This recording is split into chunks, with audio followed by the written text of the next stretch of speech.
தரும் சிவனே, கை தொழும் பேர்க்கு அருளும் சிவனே, அன்பரின் குறைகளை தீர்க்கும் சிவனே, அண்ணாமலையில் அருளும் சிவனே, ஞானியர் யாவரும் போற்றும் சிவனே, நல்வழி காட்டும் எங்களின் சிவனே,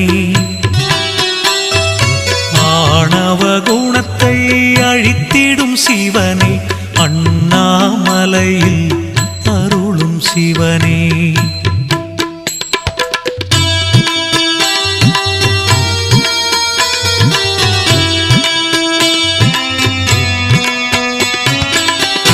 திருவிளையாடல் புரிந்திடும் சிவனே, தீவினை அழித்திட தோன்றும் சிவனே.